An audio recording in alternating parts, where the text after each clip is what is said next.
What's up guys, welcome to a new video. In this one we'll talk about training and fighting against bigger opponents. One big concept I like to use when I'm fighting against bigger opponents is not using side control. At least not with a lot of pressure.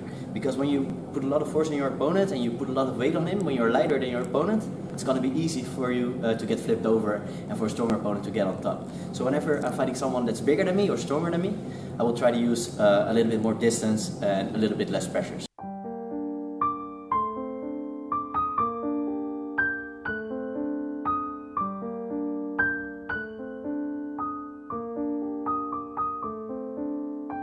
I'm gonna use my student Olaf here. He's quite a bit bigger than me, stronger, and he has a judo background, so he's quite good at throwing people off him. So let's say if I pass his guard, here, go past, and if I want to hold it very tightly, here, it's easy for him to just flip me over like this, which is very annoying, because I worked very hard to get past his guard, and then I end up on bottom again.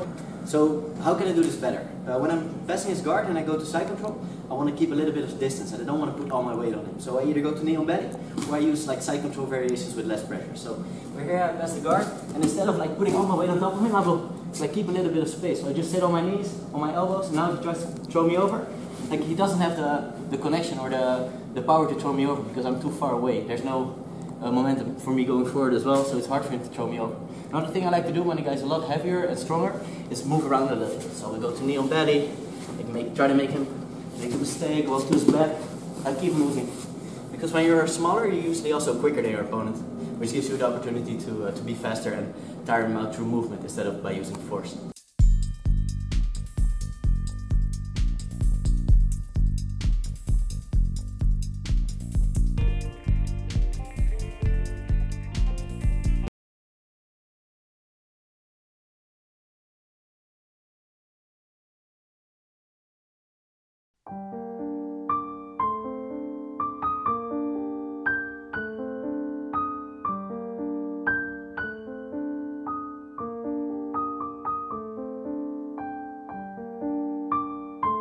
This time we'll talk about what to do when you're on bottom. So you're defending your guard, and what happens a lot is big guy just passes your guard and he gets to side control and he just holds you there. It's really hard to escape from there. Even if I fight like white belts that are a lot stronger and heavier than me, it's going to be hard for me to escape side control against them. If they really want to hold it, it's almost impossible to escape if the guy is like 20-30 kilos heavier. So what I like to do instead is when I feel somebody is passing my guard and there's not a lot I can do anymore, I like to go to turtle, because there I can start defending my back instead of having all his weight on top of me. So let's take a look at that.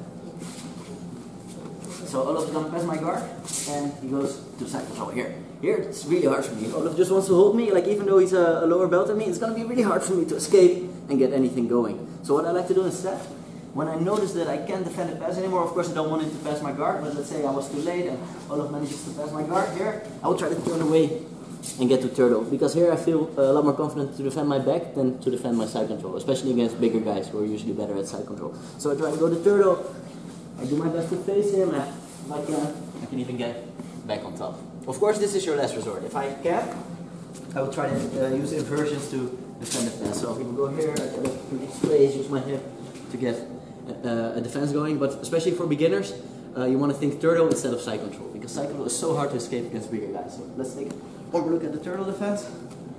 Here it goes. I turn the turtle. Look at my right hand there.